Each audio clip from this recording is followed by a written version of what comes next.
I stood in the hospital hallway watching as she was being wheeled away. She laid invisible, buried in blankets, surrounded by machines and a surgical team. Sitting in a hospital room, time creeps slowly. Do all daughters have times when they ponder the death of their mothers? How? When? Why? As I sat there waiting, the knot in my gut trying to unwind itself was the disappointment that I might not now have the chance to bridge the differences between us. The resentment that was buried deep inside me was telling me that my mother would leave me without ever seeing, acknowledging, or loving who I truly was. My mother missed the Great Depression, but she was raised by those who would pass on the legacy of lack and fear. She was bright and outgoing, living in a simple town. When she fell in love with my father, an Air Force pilot, she shed her small town life and began a life that her family and friends thought would be one of travel and adventure. I imagine she would not have agreed after her fifth move in 8 years, bearing 5 children along the way. At 11, I still wanted to be just like her.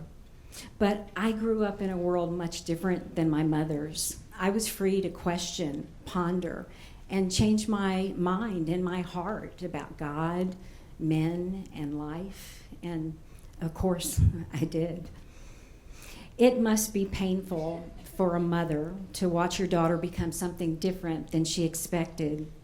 She must have suffered when I embraced reading books that made God into a mathematical equation, prayer into meditation, and church into an ashram in India. There was no question that we loved each other, but our love did lack intimacy. So for many years, so we could love each other as mother and daughter, we met in the middle of a bridge that our hearts had built, never walking completely to one side or the other. My mom survived surgery, and as many daughters do, I became her caregiver. I found myself recreating a relationship with a mother who was now reaching out and connecting with me and who I was, not who she wished me to be.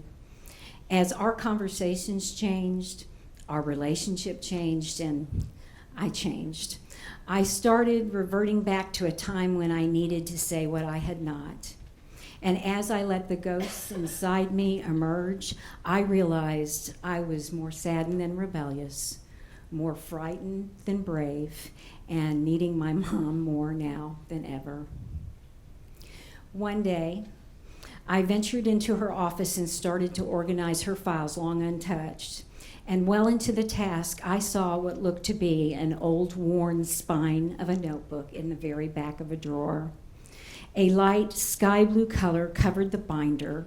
How long it had been there, I do not know. I was about to open it when I heard my mother's voice behind me. "Oh, you found it," she said, staring at the notebook. And then she looked at me and she said, "You might want to take that home with you." How do I share the mixture of emotion that unfolds when reading the poetry written by my mother about her own life?